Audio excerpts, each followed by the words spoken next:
बिस्मिल्लाहिर्रहमानिर्रहीम। अल्लाह ताला का फरमान है, जो शख्स ईमान और सवाब की नीयत से शब कद्र का क़याम करता है उसके पिछले गुनाह माफ़ कर दिए जाते हैं। अस्सलाम वालेकुम दोस्तों, इस वीडियो में शब कद्र और उसके फ़ज़ाइल बयान किए जाएंगे। वीडियो शुरू करने से पहले हमारी आपसे गुजारिश है कि हमारे चैनल उर्दू गानर को सब्सक्राइब ज़रूर कीजिए। लैलतुल कद्र रमज़ानुल मुबारक की आखिरी 10 ताक रातों में से एक नहायत बाबरकत रात है, जिसे शब कद्र यानी कद्र और बरकत वाली रात के नाम से भी याद किया जाता है। कुरान मजीद में इस रात का बयान सूरतुल कद्र में बयान किया गया है, जिसका तर्जुमा ये है, बेशक हमने कुरान मजीद को कद्र की रात में नाज़िल किया। कद्र की रात 1000 महीनों से बेहतर है। इस रात अपने रब के हुक्म से फरिश्ते और रूहुल कुद्स नाजिल होते हैं, हर तरह का अमर, खैर और सलामती लाते हैं, हत्ता कि ये सिलसिला तुलुए फजर तक जारी रहता है। कुरान मजीद की एक सूरह में भी रब्बुल इज़्ज़त ने फरमाया, हमने इसे बड़ी खैर और बरकत वाली रात में नाजिल किया है। कुरान मजीद के नज़ूल के बारे में बाज़ मुफस्सिरीन की राय यह है कि नज़ूल कुरान का सिलसिला इसी रात शुरू हुआ। बाज़ कहते हैं कि ये बतदरीज फरिश्तों के ज़रिए वही के ज़रिए नाजिल होता रहा। हज़रत आयशा सदीक़ा रज़ी अल्लाह ताला अन्हु, हज़रत अब्दुल्ला इब्ने अब्बास रज़ी अल्लाह की रिवायत करदा अहादीस में बयान किया गया है कि शब कद्र रमज़ानुल मुबारक के आखिरी 10 दिनों में कोई रात है। गालिबन किसी मुअय्यन रात का तय्युन वाज़े तौर पर अल्लाह की तरफ से नहीं किया गया, ताकि लोग शब कद्र की फजीलत से फ़ायदा उठाने के लिए सिर्फ एक ही रात पर इक्तफा न करें, बल्कि मुख्तलिफ रातों में इसकी तलाश जारी रखें और इबादत करते रहें। फिर रिवायात से भी ये मालूम होता है कि शब कद्र हर साल इन ताक रातों में फिरती रहती है, यानी कभी 27 तो कभी 21 तो कभी 23 और कभी 25 और कभी 29 में हो जाती है। सिर्फ इमाम शाफी फरमाते हैं कि ये रात घूमने वाली नहीं बल्कि मुअय्यन है। शब कद्र के फ़ज़ाइल और अमाल। हजूर अकरम सल्लल्लाहु अलैहि वसल्लम का इरशाद मुबारक है कि मेरी उम्मत में से जो मर्द या औरत ये ख्वाहिश करे कि मेरी कब्र नूर की रोशनी से मुनव्वर हो, उसे चाहिए कि माह रमज़ान की शब कद्र में कसरत के साथ इबादत इलाही बजा लाए, ताकि इस रात मुतबर्रक की इबादत से अल्लाह ताला उसके नामा अमाल से बुराइयां मिटाकर नेकियां अता कर दे। शब कद्र की इबादत 70,000 शब की इबादतों से अफजल है। 21वीं की शब को 4 रकत नमाज और 2 रकत सलाम से पढ़े। हर रकत में सूरह फातिहा के बाद सूरह कद्र एक एक बार तिलावत करके और एक मरतबा सूरह इखलास पढ़े। फिर बाद सलाम के 70 मरतबा दरूद पाक पढ़े।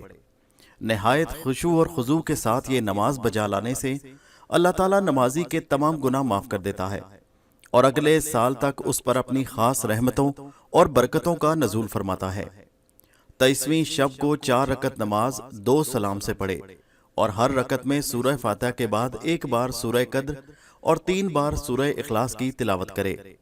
बाद अस नमाज दरूद और सलाम और अस्तगफार कसरत से पढ़े। रमज़ान मुबारक की 25वीं रात को 4 रकत नमाज 2 सलाम से बजा लाए।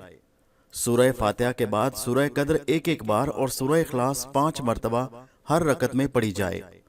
सलाम के बाद कलमा तैयबा 100 मरतबा पढ़ा जाए और 70 दफ़ा अस्तगफार पढ़ें।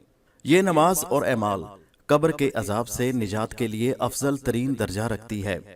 27वीं शब को 12 रकत नमाज 3 सलाम के साथ पढ़ी जानी चाहिए।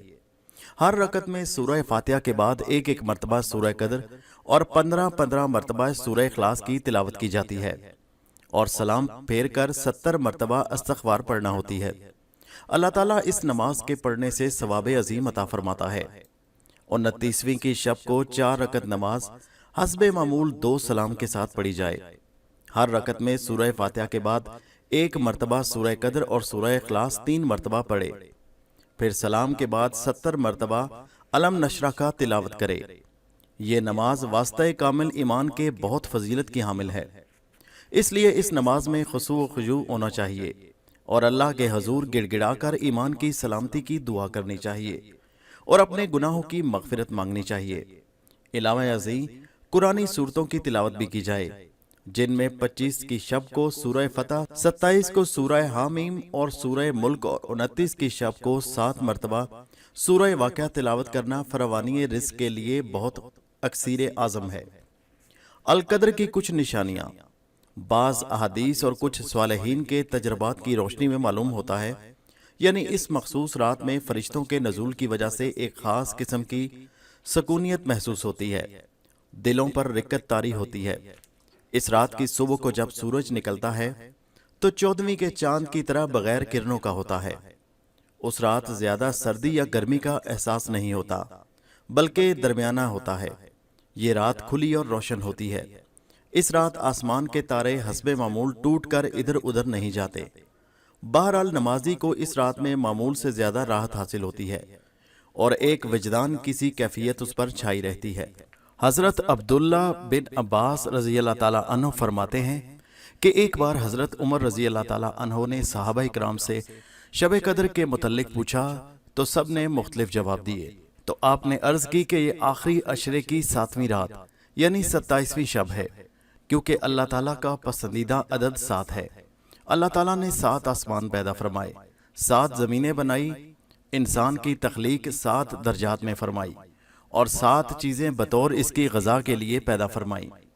اللہ تعالیٰ ہر مسلمان کو شب قدر کی فضیلت سے استفادہ حاصل کرنے کی توفیق عطا فرمائے۔ وما علینا الا البلاغ المبین۔